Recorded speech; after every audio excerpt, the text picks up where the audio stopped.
Բարև ձեզ հարգելի բարեկամներ, ինքնաճանաչում հաղորդման այսօրվա մեր հյուրն է քաղաքագետ Հայկ Մարտիրոսյանը։ Բարև ձեզ, պարոն Մարտիրոսյան։ Բարև ձեզ։ Արդեն 2 օր է անցել Ջո Բայդենի հայտարարությունից ցեղասպանության վերաբերյալ։ Կասեք նախնական արձագանքները ինչպիսին են եւ ինչպիսին են ձեր ակնկալիքները, արդյոք դա համապատասխանում են իրար, թե այնուամենայնիվ սուրպրիզներ ունեն։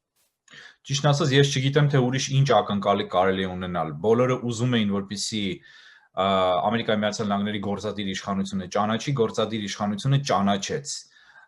Ինչ ակնկալիքներ չիրականանալու մասին են խոսում ոմանք հասարակության մեջ, որոնք չեն իրականացել կամ ինչից են դժգոհողները։ Պարզ է, որ դժգոհողները դժգոհ են նրանից, որ Միացյալ Նահանգները արդեն հստակ բացահայտ քայլերով ցույց է տալիս,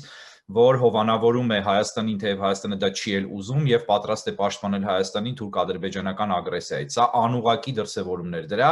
հուսով եմ դրա մասին առիթ կունենանք առավել մանրամասն խոսելու։ Ակնկալիքների առումով ակնկալվում էր, որ կարտաբերի ցեղասպանություն բառը 2 անգամ արտաբերեց, դեռ մի բան էլ ավելին, եւ շատերը կարծում են, թե դա բանավոր հայտարարություն է եղել, ոչ, եղել է գրավոր հայտարարություն եւ արտաբերել ասելով մենք պայմանականորեն ենք հասկանում, որովհետեւ գոյություն ունի սպիտակ տան պաշտոնաթղթի վրա արված եւ հրապարակված պաշտոնական Միացյալ Նահանգների նախագահի հայտարարություն, որը այսուհետ Միացյալ Նահանգների գործադիր իշխանության, այսինքն կառավարության դիրքորոշումն է արտահայտում։ Սրանից ավել ինչ էր պետք, որը մենք ակնկալում էինք որպես հայեր եւ չստացանք։ Ստացանք հիմա ամեն ինչ այդ առումով։ Ես ստանալի նկատեմ արձագանքներ կողքից։ Ես ձեզ նկատի չունեմ, ես հասցեագրում եմ իմ պատասխանը նրանց, ովքեր կասկածներ են հայտնում, ովքեր դավադրությունների տեսություններ են հորինում կամ տարածում հայտնի կենտրոններում հորինված եւ այլն եւ այլն։ Ես այդ ուղղությամբ էի պատասխանում։ Հիմա վերադառնալով ձեր հարցին, պետք է խնդրեմ, որ մի փոքր մանրամասնեք, որպեսզի ես առավել հստակ պատասխանեմ ինչ նկատի ունեք կողքից արձագանքներին։ Լավ, մենք ունենք գլխավոր շահառ Հայաստան։ Մենք ունենք քիչ շահառուներ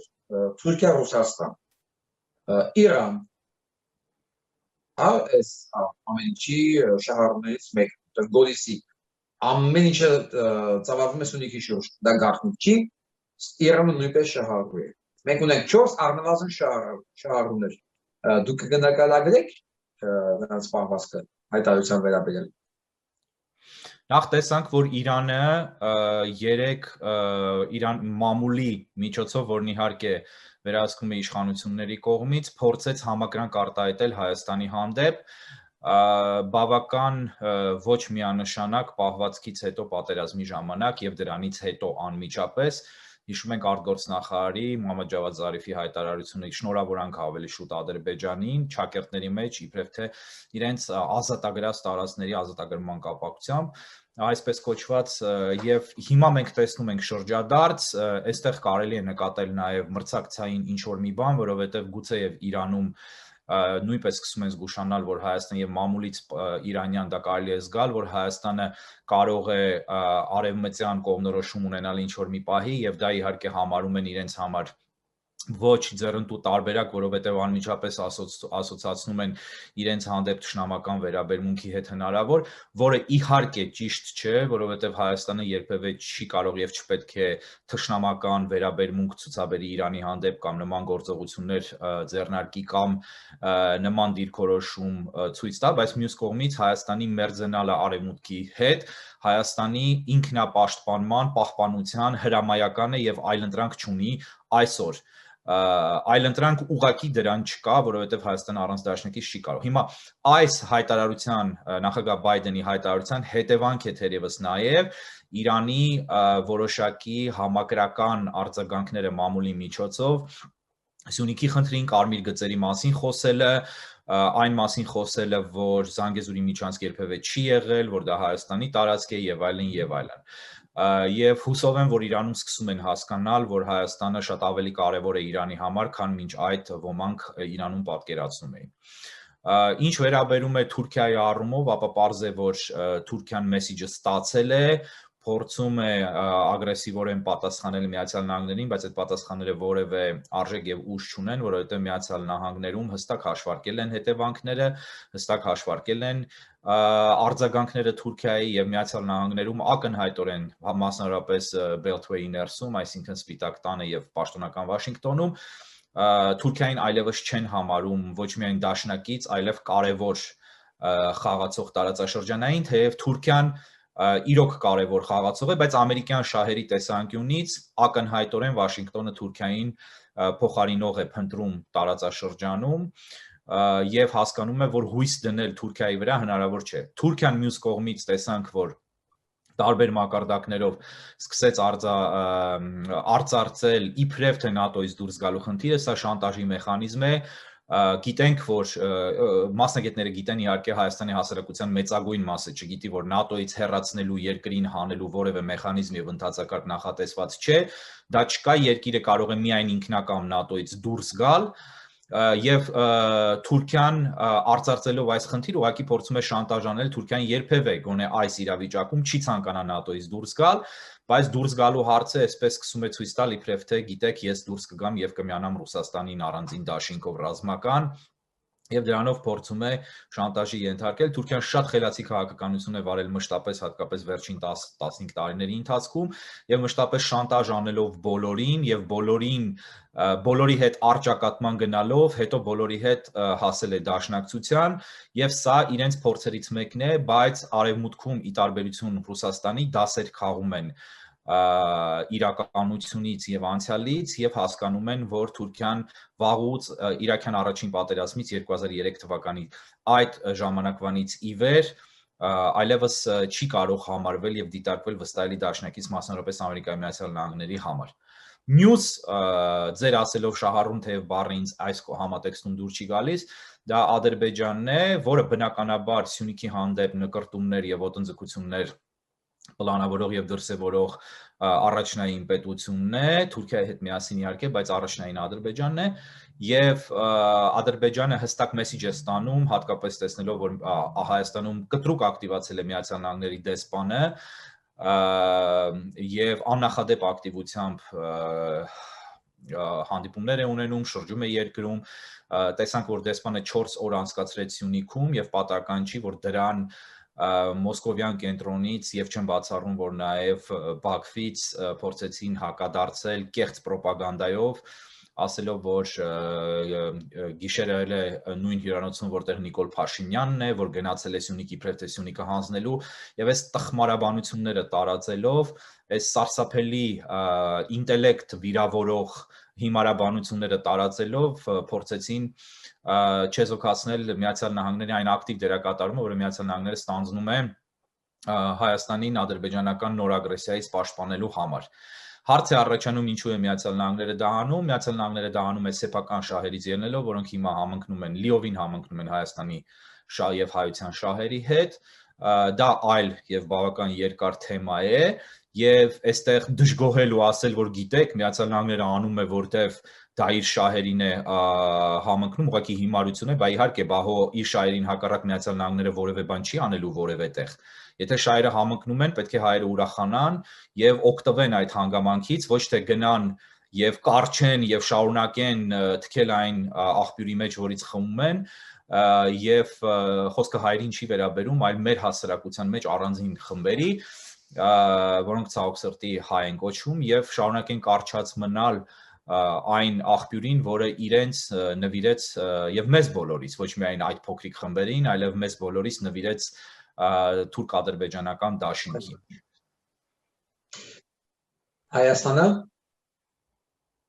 Ինչ Հայաստանը։ Ինչպիսին է Հայաստանի վարկագիծը։ 2 օր անցել է։ Խոսում ենք Հայաստան ասելով, մենք խոսում ենք Հայաստանը, դա հայ ժողովուրդն է, դա շատ բարձր հասկացություն է,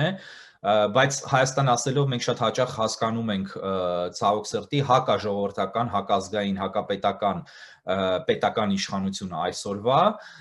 եւ պաշտոնական Երևանն ենք հասկանում եւ այդ առումով Հայաստանը ոչինչ չի անում։ Ոչինչ չի անում, ընդհակառակը անում է քայլեր, որպիսի Ամերիկայի Միացյալ Նահանգների մեկնված ձեռքը մնա օդում, որպեսզի սպասարկվեն լիովին թուրք-ադրբեջանական եւ ռուսական շահերը, որոնք այսօր համընկնում են եւ գտնում են դաշնակցային ծիրում, եւ բազում անգամներ ասել եմ, գոնե ինձ համար ես ձևավորվել է խոր համոզմունք, որ կա եռամիություն, դա Նիկոլ Փաշինյան, Իլհամ Ալիև, Ռեջեփ Թայիպ Էրդողան, Վլադիմիր Պուտին դաշինքն է, քառակողմ, որը բնականաբար չի կարող գործել Հայաստանի Հանրապետության եւ հայ ժողովրդի շահերի հանուն, այլ գործելու է դեմ։ Եվ այս քաղաքական դաշինքը ցավոք սրտի շատ լուրջ իրականություն է, եւ մենք պիտի սկսենք վերջապես բացել մեր աչքերը այդ թմբիրից, ինքնախապեյությունից, չտեսնելու համար մենք ունենք այդ հատկությունը որպես հասարակություն, մենք ատում ենք ճշմարտությունը տեսնել, եթե այն դառն է, մենք նախընտրում ենք կարճած մնալ կեղծիքին, ստին, ինքնախապեյությանը, որովհետեւ այդտեղ հարմարավետ է եւ մենք սովոր ենք դրան, եւ ես դա տեսնում եմ անգամ իմ շրջապատում մարդկանց մեջ, որոնց ես բարձր եմ գնահատել եւ գնահատում, բայց տեսնում եմ, որ անգամ այդ մարդիկ ունեն այդպիսի մոտեցումներ շատ հաճախ եւ դա շատ ցավալի է, մենք պետք է դրանից հրաժարվենք, եթե ուզում ենք պետություն ունենալ եւ եթե ուզում ենք ազգ մնալ, ոչ թե դառնալ ցեղասպանված հիշողություն պատմության էջերում։ Պարոն Մարտիրոսյան, ասեմ Հայաստանը հասկանում ենք, որ Հայաստանը միաշերտ չի։ Դա հասարակությունն է, իշխանության նշանակված դավաճաններն են, կուսակցություններն են, շարժումներն են, ինչ որ ողջունելի գերակշիռ մասը այսօր դավաճանական գծի մեջ է, անգամ շատ-շատերը, որոնք քննադատում են իշխանությանը այսօրվա Հայաստանի, միևնույնն է իրենք սպասարկում են հայտնի կենտրոններին եւ այո, Հայաստանը բազմաշերտ է, բազմաթիվ սեգմենտներից է բաղկացած, բայց Հայաստանը ասելով հիմա, եթե ասում ենք Հայաստանը ինչպես է իրեն պահում այս հարցում, այն հարցում, բնականաբար նկատի ունենք պաշտոնական Երևանը, ոչ թե Երևանը, այլ պաշտոնական Երևանը։ Լավ, պաշտոնական Երևանի վրա բարձր որ Ամերիկայի Միացյալ Նահանգները իդեմս դեսպանը արդեն ձեռը ցապատել։ Չի ընդունում, մեղմ ասած։ Բայց կան կուսակցություններ, ճիշտ է, ինչ որ արձագանքներ, շնորհակալական, վերջապես,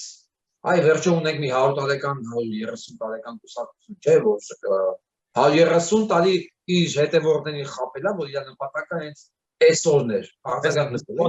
Դուք խոսում եք Հայեղափոխական դաշնակցության մասին, պիտի հասկանանք, որ Հայեղափոխական դաշնակցությունը այսօր խոր ճգնաժամի մեջ է եւ ըստ էության փաստացիորեն տրոհված է։ Տրոհված է ամենակարևոր թևի եւ հայաստանյան թևի, ամենակարևոր թևը, քանի որ ամենահզոր, ամենաազդեցիկ եւ բարոյապես իրեն շատ հարցերում ճիշտ պահած թևն է, դա Ամերիկայի Միացյալ Նահանգների արևմտյան ափի թևն է, եւ այդ տրոհումը բավական հրապարակային եղավ մամուլում, եղավ հայտարարությունների տեսքով ներկուսակցական, չգիտեմ քանի հոգի են տեսել, հասկացել, եւ մյուս կողմում, հակառակ կողմում դա Հայաստանում գտնվող բյուրոն է, որը բոլորովին այլ օպերա է եւ բոլորովին այլ գործունեություն է ծավալում եւ փորձում են թաքցնել բյուրոյում այն, որ արևմտյան ափում, լայն շերտերից, որ արևմտյան ափում կա լուրջ դժգոհություն իրենցից եւ որ իրենք, որ բյուրոն դավաճանել է կուսակցության գաղափարներին եւ մղումներին։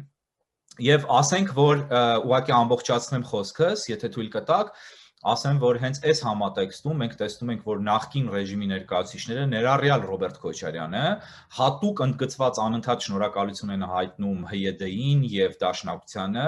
իհարկե չխոսելով այդ տրոհման մասին, եւ փաստորեն, ինչպես անգլերեն լեզվամտածողությամբ կարելի է բնութագրել, կրեդիտ վերցնելով կամ կրեդիտ տալով Հայ հեղափոխական դաշնակցությանը, մինչդեռ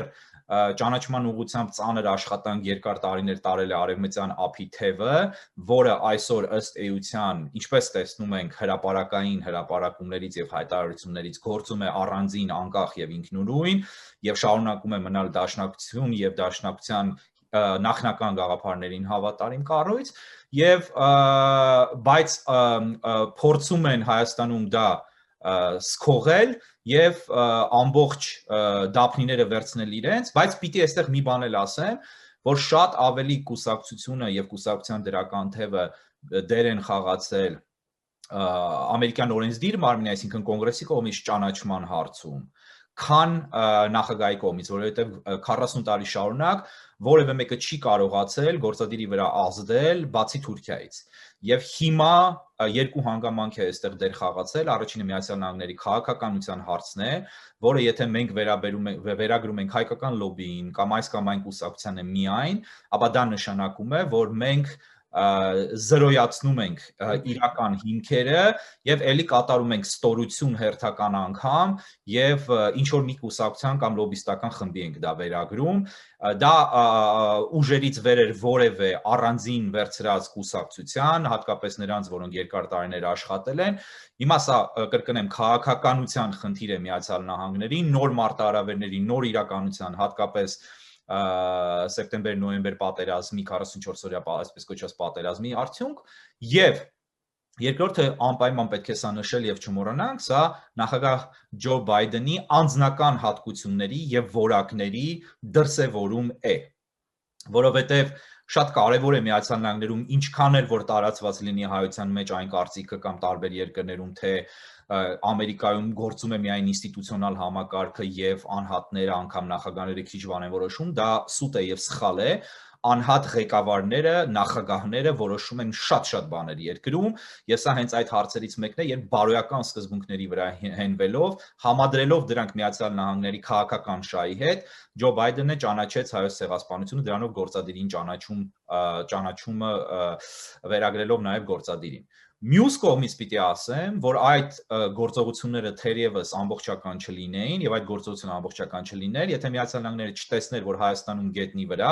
կա քաղաքական ուժ, կա քաղաքական հոսանք, կան անձինք, որոնք առաջին անգամ Հայաստանի ամբողջ պատմության մեջ վերջին 100 տարիների ընթացքում, չհաշված առաջին հանրապետությունը, որտեղ առաջին հանրապետությունը մեր ազգային հանրապետությունը շատ պրո-ամերիկյան եւ պրո-արևմտյան հանրապետություն էր, բայց պրո ասել պետք չի, որովհետեւ դաշնակից պետություն էր Արևմուտքին եւ Արևմուտքը շատ էր օգնում առաջին հանրապետությանը, սա իհարկե խորհրդային ժամանակներում եւ հետխորհրդային շրջանում ռուսական նեոգաղութացման փուլում մեծապես ցեխոտվել է այս հանգամանքը եւ խաբեությամբ ծածկվել, բայց այդպես է եւ հիմա Միացյալ Նահանգները տեսնում է, որ գետնի վրա կա եւ առաջանում է նոր պահանջարկ դաշնակցության եւ համագործակցության եւ դրանով այս հանգամանքը նույնպես ամրապնդվում է։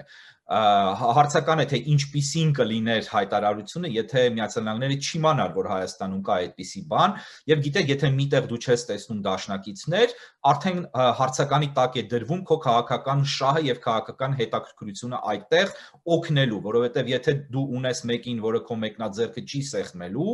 ամբողջությամբ չի սեղմելու, Հայաստանը պաշտոնական Երևանը չի սեղմում, բայց հասարակության մի զգալի հատված այլևս սեղմում է։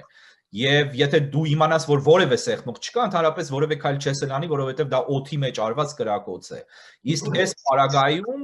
դա սերմ է, որը պարարտ հող ունի Հայաստանում եւ կարծում եմ, որ տեսնելով մասնարարպես ազգային ժողովրդավարական բևեռի եւ աջակիցների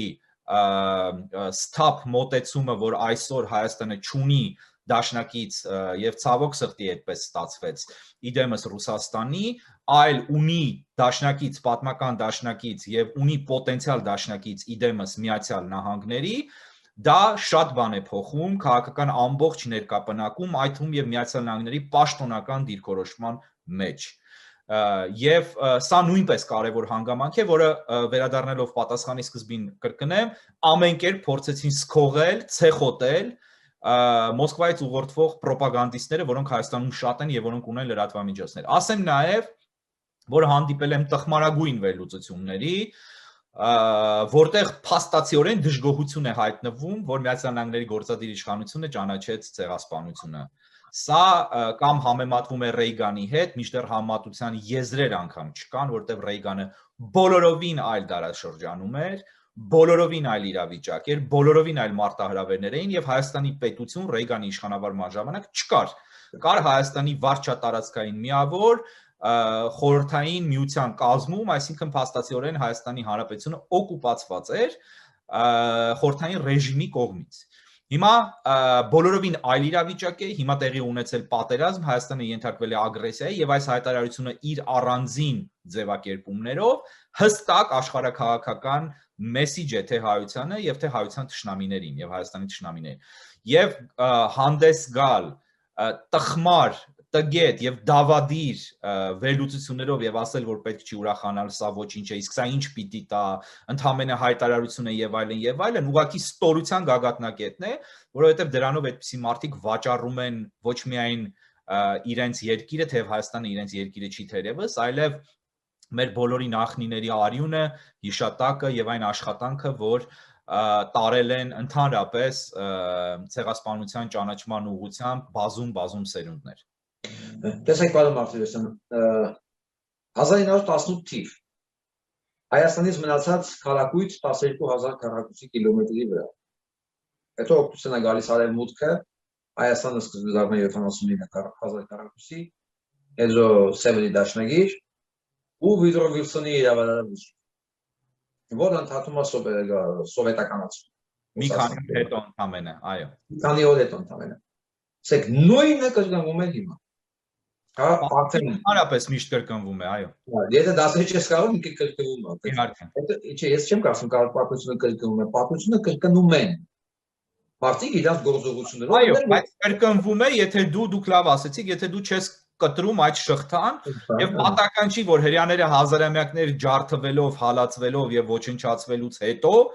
45 թվականին, երբ Գերմանիան ջախջախվեց եւ 48-ին ստեղծվեց Իսրայելը, իրենց ազգային եւ պետական ամենահիմնական կարգախոսը դարձավ այլևս երբեքը։ Եվ իրենք փոխեցին դրանով իրենց ազգային մոտեցումները, ամեն ինչ, եւ ստեղծեցին աշխարհի հզորագույն պետություններից մեկը, փոքրիկ հողակտորի վրա, որը Հայաստանից էլ ըստ էության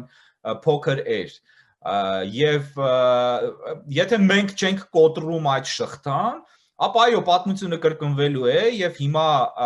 մենք ունենք շատ ավելի փոքր տարածք մեր վերահսկողության ներքո, վաղ կունենանք շատ ավելի փոքր տարածք, հետո կմնա օպերայի հրապարակը, որտեղ մի քանի հայ երեխա հեծանիվ կքշեն որպես թանգարանային նմուշ, հետո դա էլ չի լինի։ Տեսեք, ես վերջացնեմ։ Եկավ օգնության, հետո Վիդրո Վիլսոնյան իրավարար բջջը։ Հիմա երբ որ Հայաստանը նորից սեղմվում էր, արդեն փոխում էին Սյունիքը, կրկին օգնության հասավ Ամերիկայի Միացյալ Նահանգները եւ լսվեց Հայաստանից օգնության կանչը, մեկնած ձեռքը, հայտարարությունները, ընդդիմադիր ուժ, ԱԺԲ-ի, ոչ պաշտոնական ընդդիմադիր, միակ ընդդիմադիր, իրական ընդդիմադիր ուժ։ Եվ արվեց այդ քայլը, որը ոչ մեկ չէ սպասում։ Արդյոք հնարավոր է, որ այդ օգնության կանչը լսելուց ձեռամեկնելուց հետո հաջորդ օգնության ձայնը լսի Վուդրո Վիլսոնյան Հայաստանը իրականացնելու եւ մի օր լսենք, որ ամերիկյան տերը իր կայացած որոշումներին եւ Հայաստանի վերադարձնելու այն ինչով օրենքով իրենա պատկանում։ Իհարկե հնարավոր է, բայց դա շատ երկար, շատ բարդ, սարսափելի աշխատատար process է, բայց նորից հղում անեմ հрьяաներին, հрьяաները 2000 տարի չունեին հայրենիք, չունեին պետություն, չունեին երկիր, անգամ իրենց պատմական հողի վրա մի քանի հրյա էր թերևս մնացել, բայց հрьяաները ահռելի աշխատանքի արդյունքում 2000 տարի պայքարելով եւ հիշելով հասան նրան, որ ստեղծեցին հայրենիք, դրանից հետո 70 տարվա ընթացքում ստեղծեցին աշխարհի հզորագույն պետություններից մեկը։ Այո, դա հնարավոր է։ Եվ նրանք, ովքեր ասում են, որ մենք եղածն ենք կորցնում, չենք կարող, ինչից ենք խոսում, ֆանտաստիկա է, Վիլսոնյան Հայաստան եւ այլն, դա դավաճանական ստոր քստմնելի վախկոտ մոտեցում է, որովհետեւ պետք է դնել ազգային երազանք եւ ձգտել դրան։ Եվ եթե դու անպայմանորեն հասնում ես դրան, եթե ձգտում ես, թուրքերը այդպես են արել, դրել են իրենց արչև ազգային երազանք, նվաճելու աշխարհը, իրենք դեռ այդ process-ի մեջ են, բայց իրենք նվաճել են արդեն Եվրասիայի կեսը, առնվազն կեսը մայրցամաքի մոտավորապես, եւ տեսեք Ալթայից եկել են, Տափաստաններից, եկել են եւ ստեղծել են պետություն Հայաստանի եւ Բյուզանդիայի հաշվին, բայց մասնավորապես Հայաստանի հաշվին եւ հիմա ծավալվում են էլի ու էլի իրենց ազգային նպատակի շնորհիվ, այսինքն արել են անհավանական մի բան, նույն 1453 թվականին գրավելով աշխարհի այդ ժամանակվա ամենահզոր կայսրությունը, արդեն այդքան էլ հզոր չէր, բայց իրենք ճիշտ պատմական պահին ուղղակի օգտվեցին հանգամանքից։ Հիմա այո, հնարավոր է որ Միացյալ Նահանգները դա անի, բայց դրա համար պետք է Հայաստանում լինի ազգային իշխանություն, պետք է լինի Միացյալ Նահանգների հետ դաշնակցությունը, որպես Հայաստանի խնդիրները լուծելու լավագույն միջոց դիտարկող քաղաքական ուժը, որը այսօր ազգային ժողովրդավարական բևեռն է։ Եվ եթե բևեռը չի ունենում Հայաստանում իշխանություն, դա պարզապես անհնար է։ Ինչի է անհնար, որովհետև պարզ տեսեք, կա դավաճանական ռեժիմ այսօր Հայաստանում, եւ կա այդ դավաճանական ռեժիմի դեմ պայքարող այլ տիպի դավաճանական ռեժիմ, որը նախկին ռեժիմն է իր սատելիտ, այսինքն արբանյակ կուսակցություններով, ուժերով, վարձու անձանցով, որոնք հաճախ շատ հետաքրքիր են լսվում, գեղեցիկ են խոսում, թվում է թե իրենք անկախ են։ Օրինակ տեսեք, կան քաղաքագետներ կոչվող մարդիկ, որոնք բավական խելացի բաներ ասում են ընթացքում, հետո դասական ռոպագանդայի կանոնների համաձայն մեկ էլ սկսում են ասել բաներ, որոնք պետք է կլանվեն նախկինի տեմպի եւ ռիթմի տակ եւ այդ շոշափուկների ներքո եւ կլանվում են շատ հաճախ, ասում են բաներ, որոնք ուղղակիորեն պրո-ռուսական են, հետեւաբար նաեւ պրո-թուրքական, որովհետեւ ցավոք սրտի, շատ ցավոք սրտի, Ռուսաստանը հիմա բառացիորեն իրականացնում է թուրքական եւ պրո-թուրքական քաղաքականություն Հայաստանում։ Հիմա թե ընդդիմության մի մասը եւ թե իշխանությունն ամբողջությամբ եւ թե երկուսի արբանյակները իրենց անձանցով հանդերձ ծառայում են ռուսական, հետեւաբար նաեւ ադրբեջանա-թուրքական օրակարգին։ Ինչպես պետք է դա լինի։ Պատահական չի, չէ, որ Միացյալ Թագավորությունը, Մեծ Բրիտանիան ծրագրավորված կերպով, ինչպես դա արել է ռուսական ռոպագանդան արդեն 100 տարի, ցեխոտվում եւ իմիջը ոչնչացվում է Հայաստանում, այն մեղքերը անգամ, որոնք կատարել է Ռուսաստանը Հայաստանի հետ, օրինակ Անվտանգության խորհրդում ՄԱԿ-ի չքվեարկել է Հայաստանի ձեռնտու նախագծի օգտին, բանաձևի քննարկման ընդունելու օգտին, այլ տապալելով դա մամուլով տարածեցին, որ իբրև թե դա արել է Մեծ Բրիտանիան։ Մինչդեռ Մեծ Բրիտանիան պաշտոնապես հերքեց եւ տակը մնաց Ռուսաստանը, այսինքն դա արել է Ռուսաստանը ըստ էության։ Հօգուտ Ադրբեջանի եւ Թուրքիայի շատ պարզ բան է, որտեղ Ռուսաստանի ղեկավարությունը բաց հայտարարել է եւ ասուլիսներում կա դա, հստակ կա, միլիոնավոր մարդիկ են դա լսել, այնպես չի որ այսպես բամբասանքի մակարդակով ենք ասում, որ Արցախը եւ ազատագրված տարածքները Հայաստանի մաս չեն, պետք է լինեն Ադրբեջանի մաս, եւ դա ասել է պատերազմի ժամանակ, պատերազմից առաջ։ Հիմա պարզ է չէ, որ այդ ռոպագանդան փորձելու է ամեն ինչ անել, որպեսզի արևմուտքը մնա այն նույն հրեշը, ընդ որում ինչ որ Սորոսի անունը անընդհատ տիրաժավորելով, այն փորձելով կպցնել ազգային ուժերին, առանց հասկանալու, որ Սորոսը եւ ազգայնականությունը կամ ազգային ուժերը դրանք հակադիր բևեռներում են գտնվում, նույն համատեքստում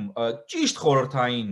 ռոպագանդայի բոլոր կանոններով եւ մեթոդներով արևմուտքը ներկայացվում է որպես Հայաստանը Թուրքին հանձնելու միջոց, գործիք եւ այլն, այսպիսի պայմաններում Հայաստանի փրկությունը վիժեցվելու է, որպեսզի Ռուսաստանը շարունակի վերահսկողություն պահպանել Հայաստանի նկատմամբ լիակատար վերահսկողություն եւ ցանկացած պահի ստանալով այն գինը, որը նա պահանջում է թուրք-ադրբեջանական դաշինքից, հանգիստ կարողանա իր ունեցվածքը,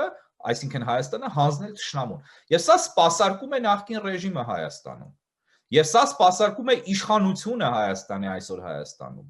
Հիմա ընտրություններ են լինելու, գնալու ենք ընտրությունների եւ այս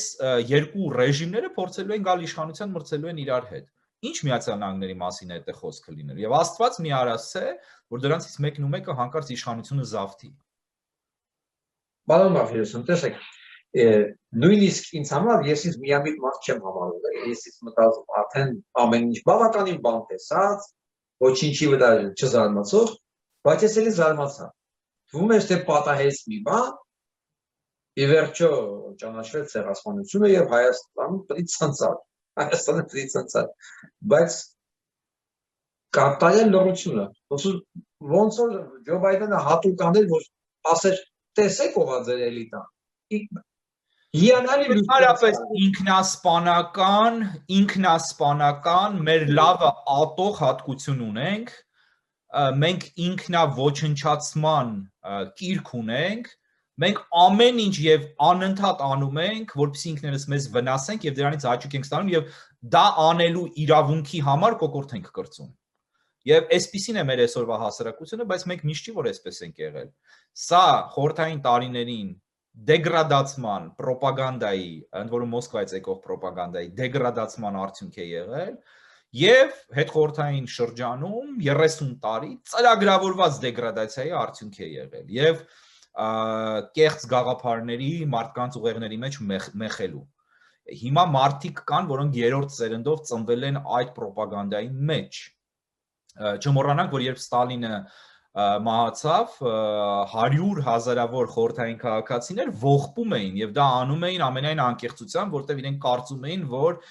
հրեշտակ է մահացել։ Որոնց հարազատներին Ստալինն էր գնդակահար։ Այո, եւ այդ նույն համատեքստում հիշենք նաեւ, որ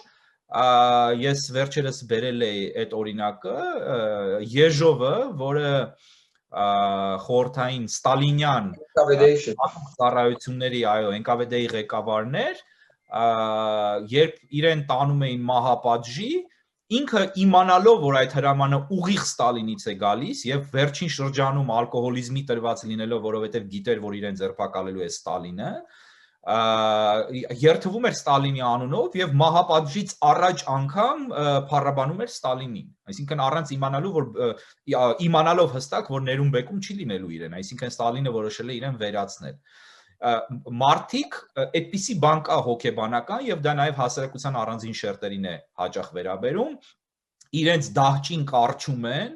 դա նաեւ երևույթը կա, չէ, այլ տեսքով Ստոկհոլմյան սինդրոմ է կոչվում, 70-ականներին տեղի ունեցած բանկի թալանի էպիզոդի հետ կապված Շվեդիայում, Ստոկհոլմում, երբ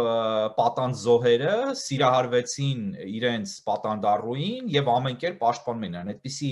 բազում դեպքեր կան եւ դա հոգեբանական երևույթ է։ Եվ այո, մենք պիտի խոստովանենք, որ մեր հասարակության առանձին խմբեր կամ առանձին շերտեր տառապում են Ստոկհոլմյան սինդրոմով եւ նաեւ ինքնավնասման սինդրոմով նույնպես։ Եվ ասեմ, որ այդպիսի սինդրոմ նույնպես կա, երբ մարդը հաճույք է ստանում ինքնավնասումից, այսինքն ինքը իրեն self-mutilation է կոչվում անգլերենով, ինքը իրեն վնաս է պատճառում եւ դրանից հաճույք է ստանում։ Այլն դրան ասում են մազոխիզմ։ Չէ, մազոխիզմը մի քիչ այլ բան է, բայց այո, շատ հայկական բան է մազոխիզմը։ Դա տարածել հասարակության ամբողջ հասարակության վրա, բայց մեր հասարակության զգալի խմբեր եւ զգալի առանձին հատվածներ, այո, տառապում են դրանով եւ դա պետք է բուժվի, դա պետք է դուրս գա եւ ես հուսով եմ եւ դա մեր բոլորի միակ հույսն է, որ առողջ հատվածը մեր հասարակության, որն անպայմանորեն կա եւ որը մենք տեսնում ենք, որ կա, ի վիճակի կլինի փրկելու եւ բուժելու այն հատվածին կամ խմբերին, որոնք այս ինքնասպանական ախտերը կրողն են հանդիսանում։ Պարոն Մարտիրոսյան, նորից վերադառնամ մեր թեմային։ Ջո Բայդենի հայտարարությունը ինքը կարիք ունի եւս ինչ-որ ինստանցիա անցնելու, օրինական։ Ոչ, դա վերջնական ինստանցիա է։ Այո, դա նախագահից վերև մեր ուշ հասկացողների համար նորից ասեք, էլի որտեղ վաղը ժողովրդի հակառակն են սկսելու, մոդանտամեն հայտարարությունները։ Այո, շատ լավ, ասում են բա հետևանքները կամ ինչ եք ուզում, որ անի Միացյալ Նահանգները, օրենսդիրը ճանաչել է, գործադիրը ճանաչել է։ Հիմա եթե դուք խոսում եք հետևանքներից, դուք չէ բնականաբար հարց տվողները, եւ հավելյալ պահանջներից եւ դժգոհություն եք հայտնում, թե ընդհանրապես հայտարարություն, ուրիշ ինչ եք ուզում անի։ Միացյալ Նահանգները ըստ ձեզ պետք է զորքեր հավաքի կոալիցիա կազմի հարձակվի Թուրքիայի վրա, որպեսզի հայերի ցեղասպանության հետևանքները վերացվեն մասնակիորեն, այսինքն հատուցում արվի։ Ոչ։ Ինչ պիտի անի դրանից առավել Միացյալ Նահանգները։ Միացյալ Նահանգները մի շատ կարևոր եւ ազդեցիկ գնդակ փոխանցել է հայերի խաղադաշտ, հայկական Հայաստանի խաղադաշտ։ Հիմա Հայաստանը պետք է քայլեր անի դա կապիտալիզացնելու համար։ Հատուցման եւ մնացած թեմաները կարող են կյանքի կոչվել, եթե Թուրքիան տրոհվի կամ Թուրքիան ընդունի կատարված ցեղասպանության փաստը եւ իր մեղքը դրանում, որ եղել է կազմակերպված մակարդակով։ Այսինքն եթե չընդունի չեն կարող հատուցում պարտադրել։ կարող ենք պարտադրել դատականացիաներով process-ների արդյունքում քաղաքական որոշակի գործընթացների արդյունքում, բայց ստանալ հատուցում, օրինակ ով է պատկերացնում, որ կարող է թուրքերը զիջեն հողերը հայերին հանգիստ, դատական որոշման արդյունքում, կամ քաղաքական որոշման, կամ եթե Միացյալ Նահանգները, Չինաստանը, Հնդկաստանը եւ Բրազիլիան միասին ճնշեն Թուրքիային եւ դնեն ծանրագույն պատժամիջոցների տակ, ֆանտաստիկ սցենար եմ ասում, այն ինչ որ երևակայական, անգամ այդ պարագայում, որ զրկեն ամեն ինչից, Թուրքիան մեկ թիզ հող չի հանձնելու ոչ Հայաստանին, ոչ ուրիշ մեկին։ Այլ բաներ կհասնի, պարոն Մարտիրոսյան, դուք անօգուտ եք։ Կամովին չի հանձնի, կամովին չի հանձնի։ Թուրքերը հայերի պես չեն, թուրքերը հող չեն տալիս, բոլոր թուրքերը իծն է հազարամյակներ շարունակ ոչ մի թիզ հողական են։ Մինչդեռ Հայաստանում ոչ մի թիզ հողականությունը որոշ ստոր դավաճաններ դարձնում են ծիծաղի ծաղրի նեգատիվ այսպես բնորոշում արտահայտող առարկա եւ բառ։ Բայց թուրքերը ոչ մի թիզ հողական են եւ դրանով իրենք միայն այդ մասով արժանի են հարգանքի, որտեղ իրենց նվաճածը ուրիշից խլածը անգամ չեն հանձնում։ Հիմա բայց դա դրական հարգանք չի բնականաբար։ Հիմա հետևանքների մասին նորից վերադառնամ ձեր հարցի պատասխան ուղղակի ամբողջացնեմ։ Պետք է Հայաստանը օգտագործի այդ խաղակարգը, որը կա Հայաստանի ձեռքում։ Մեկ, երկրորդ հերթին, այս մեսիջը եւ այս ուղերձը պարունակում է շատ կարեւոր ուղերձներ պաշտպանական ուղղված Հայաստանին եւ Հայաստանի Հանրապետությանը եւ դրանք Թուրքիային ուղղված մեսիջներ են, այո։ Եվ դրանք է, որ պետք է կապիտալիզացնի պաշտոնական Երևանը։ Եթե չի արվում, տեսեք մի բան նաեւ անընդհատ մարդը չի կարող մեկնել ձեռք եւ այդ ձեռքը մնա անպատասխան, մնա օդում։ Պետք է ձեռքը սեղմվի։ Եթե ձեռքը չեն սեղմում, այդ ձեռքը այլևս չի մեկնվում։ Եվ եթե Հայաստանը շարունակի սպասարկել ռուս-թուրքական, ռուս-թուրք-ադրբեջանական օրակարգերը, ընդդեմ նաեւ այդ թվում նաեւ Միացյալ Նահանգների շահերի, որոնք այսօր համընկնում են հայ ժողովրդի եւ իրական Հայաստանի շահերի հետ, ապա բացառված չէ, որ Միացյալ Նահանգները դադարի գործողություններ կատարել հօգուտ Հայաստանի։ Շատ պարզ պատճառով, այն նույն պատճառով, որով վերջին առնվազն նախավերջին 1 վարչակազմի օրոք Օբամայի օրոք Միացյալ Նահանգները пассив էր բավական այդ առումով, որովհետև Հայաստանը համարում էր ռուսական բացառիկ ազդեցության կատարյալ գոտի։ Եվ այդտեղ անելու բան չկա։ Օրինակ Միացյալ Նահանգները Աստրախանում կամ Չուկոտկայում որևէ անելիք չուներ, որտեղ դա Ռուսաստանի մաս է։ Այդտեղ այլևս վիճելու խնդիր չկա, բայց անելիք ունեն այն տարածքներում, որտեղ Ռուսաստանը դավաճանել է եւ հանձնել է իր պաշտոնապես դաշնակցին իր իրական դաշնակիցներին։ Այդտեղ կա անելիք։ Շատ լավ, պարոն Մարտիրոսյան։ Հիմա տեսեք, ունենք իրավիճակ եւ պետություն չունենք, խոսքն ասվել է, ձեռքը բռնող չկա Հայաստանում պաշտոնական միջավայրում, բայց Ալապապյանը այսօր մի ամբողջ շարժման անունից գտնում է Ամերիկյան Միացյալ Նահանգներ։ Դուք էլ իր հետ։ Այսինքն կա հողի վրա ամեն դեպքում, գետի վրա, on the ground, իրաց բանովասած։ Ուժ քաղաքական, այսինքն տարիներով արդեն փոխված ուժ, որը ճիշտ է գնահատում իրավիճակը։ Այս պահին համատած Ալապապյանի առաջի այցելության, արդեն երկրորդն է։ Դուք որակական շփումների, գնահատականների մեջ փոփոխություն ունեք։ Փակագծեր չբացեմ, այո, զգում ենք անգամ այսպես ձևակերպեմ, շատ հաճախ անգամ մեր հաշվարկների եւ սպասելիքներից ավելի եւ հաճելիորեն զարմացած չասեմ, բայց հաճելի զարգացումներ կան, այո։ Եվ կարծում եմ դա տրամաբանական է, Միացյալ Նահանգները հասկանում է, որ Հայաստանը իր բնական դաշնակիցն է, հայ ժողովուրդը իր բնական դաշնակիցն է, եւ այս իրավիճակում, երբ Հայաստանում կա արդեն զանգված, որը հասկանում է, որ ցավոք սրտի Ռուսաստանը դավաճանել է իրեն եւ հանձնել է իրեն հերթական անգամ ադրբեջանա-թուրքական դաշինքին, այստեղ արդեն Միացյալ Նահանգները այս վարչակազմի գալով, սա պատմական բացառիկ պահ է իմիջիալոց, եթե Թրամփը վերընտրվեր, Աստված մի արածցե, ապա մենք այս ամենը չենք տեսնելու էլի, որովհետև նախկին վարչակազմի Միացյալ Նահանգների դա մի աղետ էր նույն ամերիկացիների եւ ամերիկյան պետության գլխին, որը կարծես լուսնից ընկած լիներ եւ բոլորովին կատարում էր հակաամերիկյան քայլեր, մի մասը տգիտությունից, մի մասը տարբեր անմաքուր դրդապատճառներից ելնելով եւ America First քաղաքականություններ որդեգրել, որն իրականում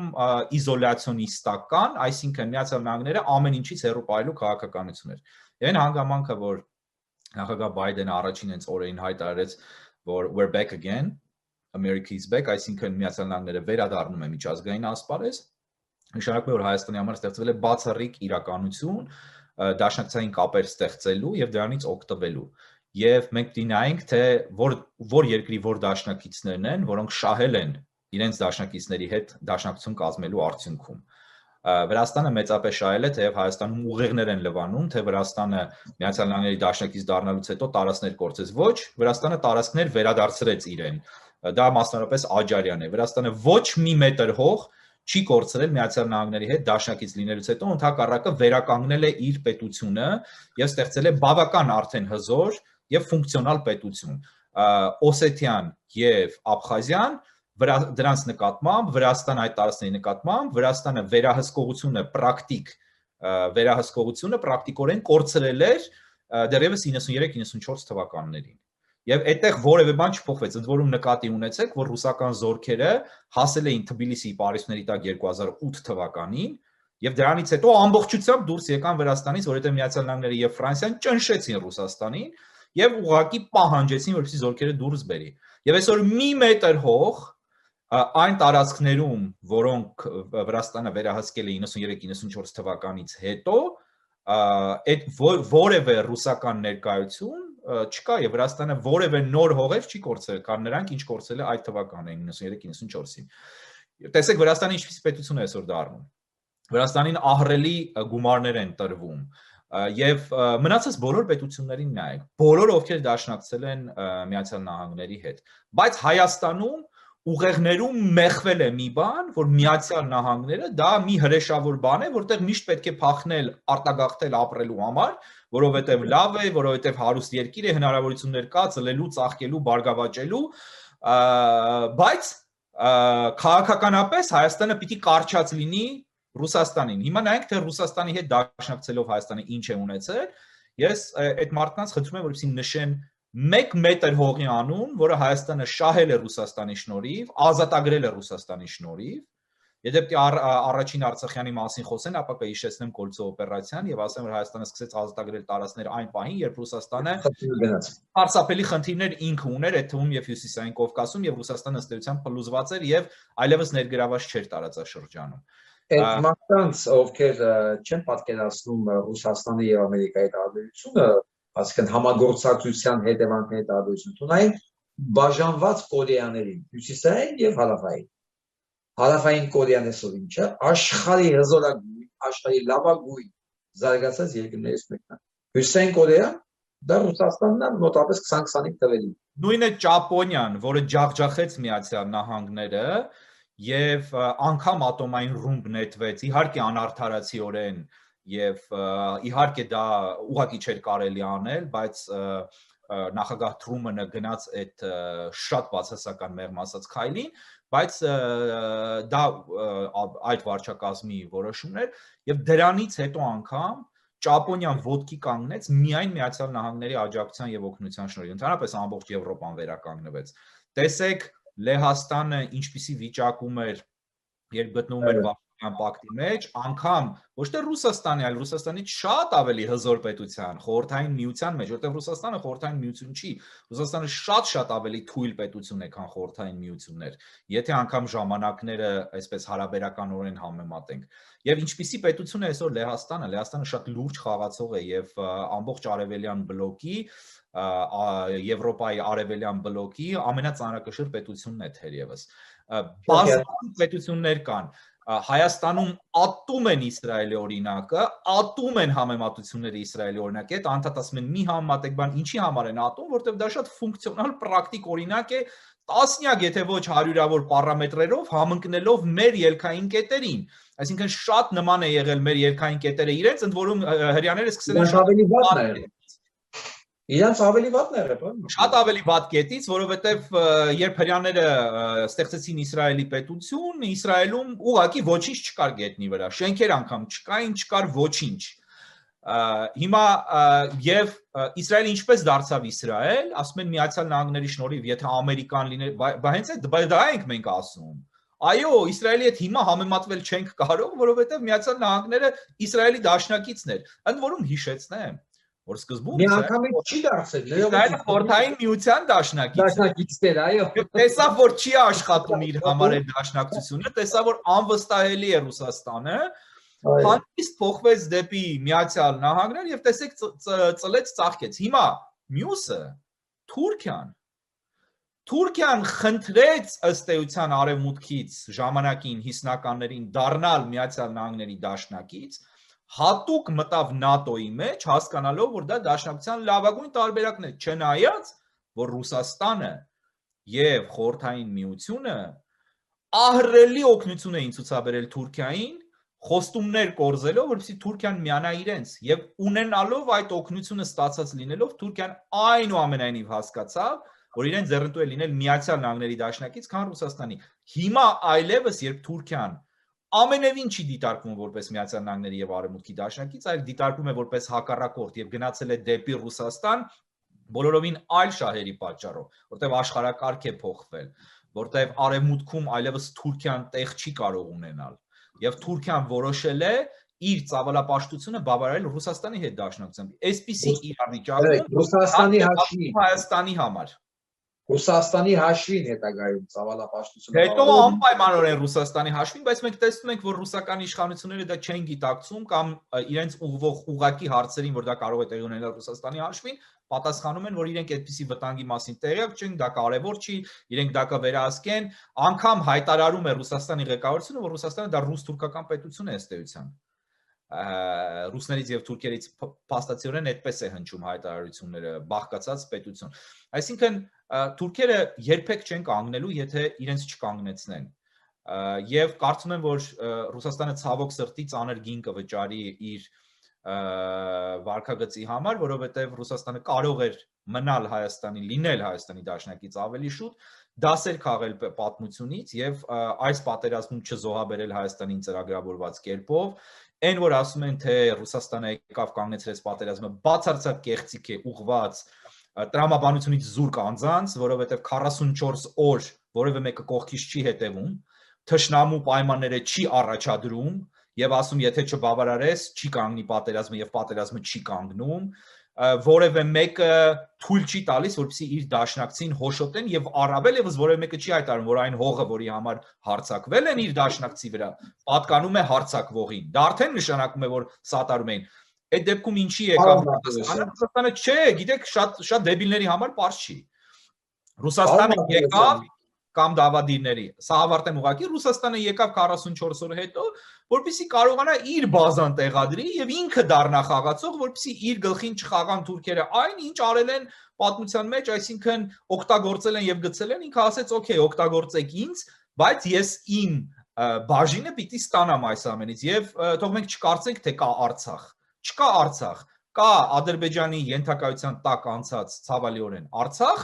եւ կա Ռուսաստանի ենթակայության տակ անցած Արցախ, որը Ադրբեջանը համարում է իրենը, Ռուսաստանը նույնպես համարում է Ադրբեջանինը եւ այդ մասին հայտարարել են արդեն։ Ուղղակի Ռուսաստանը մտա, որպեսզի ռազմական բազաներ դնի։ Սա է պատճառը։ Ես կասեի ուրիշ ձև։ Համատեղ իրականացեցին այն, ինչ որ խախտվել է 94 թվականին։ Դա ուրիշ ձև չի, դա նույն ասածն է։ Նույն վերականացին Լենին Աթաթուրք պայմանագիրը, ընդհանրապես որը խախտել էին հայերը, Նենգաբար 1994 թվականին խախտել էին պայմանագիրը։ Իրանք վերականգնեցին, օրներ նշեցին։ Այո։ Ոչ մի նոր բան չկա։ Պարոն Մարտիրոսյան, ես գիտեմ կանխատեսելը լավ բան չի, բայց լավատեսական իմաստով ինչ պետք է անենք, ինչ ենք պարտավոր հիմա անենք, ես դուք մենք նման մարդիկ, որոնց համար էս ամեն ինչը մատչելի է տրամաբանության մեջը, եւ իրենց համար միևնույն չի երկրի ճակատագիր։ Ինչ պետք է անենք մենք, որ Ամերիկայի Միացյալ Նահանգների տարված այս պատմական եւ բացառիկ հնարավորությունը կապիտալիզացվի եւ դառնա անկախ եւ հզոր Հայաստանի հիմնաքարը։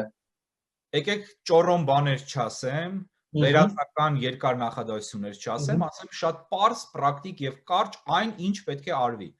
Պետք է իշխանության գա ազգային ուժ, որը հասկանում է, որ Միացյալ Նահանգները Հայաստանի միակ իրականում պաշտպանելու ընդունակ ուժն է, որը հասկանում է, որ Հայաստանը չի կարող առանց հզորագույն դաշնակցի դիմակայել թուրք-ադրբեջանական դաշինքին, որը հասկանում է, որ ձեռք բերելով այդպիսի դաշնակից, իսկ դա բավական արագ է արվում եւ սահուն, Ռուսաստանը չի կարողանալու վնասել Հայաստանին, եւ դրանից շատերն են վախենում, չի կարողանալու վնասել, որտեվ եթե Թիֆլիսը չկարողացավ գրավել եւ ամբողջությամբ դուրս եկավ ընդամենը ֆրանսիական եւ ամերիկյան հեռախոսազանգերի արդյունքում, ապա Հայաստանը հաստատ չի գրավելու, որը հասկանում է, որ Ռուսաստանի հետ պետք չի թշնամանալ, եւ ես ուզում եմ ընդգծել, որ ազգային ժողովրդարական բևեռը միակ այդ ազգային ուժը, կազմակերպված լուրջ ուժը այսօր արդեն կողմնակից չէ Ռուսաստանի հետ թշնամության։ Ընդհակառակը ԱԺԲ-ն կողմնակից է Ռուսաստանի հետ արժանապատիվ եւ լավ հարաբերությունների, բայց դա չի նշանակում դաշնակցություն, դա նշանակում է հարաբերություններ, որտեղ Ռուսաստանը հաշվի առնելու Հայաստանին, չի նայելու որպես ստրուկի, որպես իր կողմից վաճառքի ենթակա մանրադրամի, որն արդեն վաճառել է, հիմա գինն է ուղղակի պայմանավորվում, այլ կվերաբերվի որպես մի երկրի, որին պետք է հաշվի առնել, որի հետ պետք է սեփական ցանկությամբ լավ հարաբերություններ ձևավորել, որովհետև Հայաստանը կլինի այլևս կարևոր գործոն տարածաշրջանում լինելով Միացյալ Նահանգների դաշնակից։ Եվ սա ուզում եմ, որ հստակ հասկանան։ Եվ պետք չի Հայաստանում փնտրել արևմտյան կամ ամերիկյան գործակալներ, չգիտեմ ինչեր, այդ խորհրդային այդ տխմարաբանությունները, հա MI6-ի բրիտանական մի 6-ի բաներ, հա, տեսնում ենք, ես նյութեր տեսա, որ ուղղակի ծիծաղս կգար, եթե այդքան ողբերգական չլիներ իր ապուշությամբ եւ նաեւ դավադիր նենգությամբ, որ իբրև թե Նիկոլ Փաշինյանին հավաքագրել է բրիտանական գաղտնի ծառայությունը։ Այդ մարդիկ համ Ջեյմս Բոնդի ֆիլմերն են նայել, համ ռուսական հատուկ ծառայությունների ուղեցույց գրքերով են ուղղորդվում։ Այդպիսի հիմարաբանություններ են ասում, այդ մարդը հավաքագրված է Ռուսաստանի կողմից, Թուրքիայի կողմից, Ադրբեջանի կողմից միաժամանակ։ Իմ համոզմամբ, դա իմ անձնական համոզմունքն է։ Հիմա այս իրավիճակում պիտի հասկանանք, որ պետք է բերել իշխանության այդպիսի ուժի, որը չի կատարի թշնամական քայլեր Ռուսաստանի հանդեպ, որը ամեն ինչ կանի, որպեսզի Ռուսաստանը թշնամաբար չվերացնի Հայաստանը, եւ դա շատ հնարավոր է եւ դա շատ հանգիստ կարելի անել, ընդ որում հանգիստ կարելի անել, եւ որը Հայաստանը կմերձեցնի արևմուտքի հետ եւ միակ ուժն է հանդիսանում, որը ոչ նախկին է, ոչ ներկա է, այլ ազգային ապագան է, իսկ Հայաստանը այլընտրանք քան ազգային ապագա չունի, առանց ազգային ապագա Հայաստանը դա Հայաստան չէ, դա Թուրքիայի հայկական նախկին հայկական վիլայեթ է։ Նախկին հայկական։ Շնորհակալություն, իսկ իմ համոզմամբ, պարոն Մարտիրոսյան, Ռուսաստանի հետ ոչ մի տեսակի հարաբերություն պլանավորել կանխատեսել հնարավոր չի, որովհետև ռուսական դասական պատմությունը ցույց է տալի, որ ռուսները երբեք ոչ մի երկրի հետ նման հարաբերությունների փորձ, գիտելիք, պրակտիկա չունեն ուղղակի, իրանք չգիտեն ինչ կան։ Ես ասելով դա փորձեմ հստակեցնել իմ արտահայտած միտքը։ Ազգային իշխանությունները Հայաստանում եւ հատկավորապես ԱԺԲ-ն հատուկ ընդգծված թշնամական քայլեր, հակառուսական քայլեր չի արել, չի անում եւ չի անելու։ Այսինքն հետապնդելու է Հայաստանի շահերը, թե ինչպես Ռուսաստանը իրեն կպահի Հայաստանի հանդեպ, դրանից ելնելով Հայաստանը պետք է արձագանք տա եւ ուղղորդվի այդ քայլերով։ Հասկանալի է ինչ քայլեր կարող են լինել, բայց իմ ասածը նա է, որ Հայաստանը, որ ազգային ժողովրդարական բևեռը եւ այդ ուժերը, որոնք կան, եւ այդ անձինք, որոնք կան ԱԺԲ-ի մեջ կամ շրջակայքում, մերձակայքում, չեն ցանկանում թշնամանալ Ռուսաստանի հետ եւ փորձում են իշխանության գալուց հետո փորձելու են արժանապատիվ դիվանագիտական հարաբերություններ հաստատել Ռուսաստանի հետ։ Շնորհակալություն։ Շնորհակալություն պարոն Մարտիրոսյան, խնդրում եմ մեր ջերմագին բալերները պարոն Պապյանին, ողջուններ, հուսադրող խոսքեր, քաջալերող խոսքեր եւ բոլոր նախաձեռնություններին հաջողություն մենք միջև դիմավորենք, իրեն դիմավորենք Նյու Յորքում, Նյու Ջերսիում, մեզ մոտ։ Ես Շնորհակալություն։ շնորհակալ եմ։ Հաջողություն։ Ստեսնես։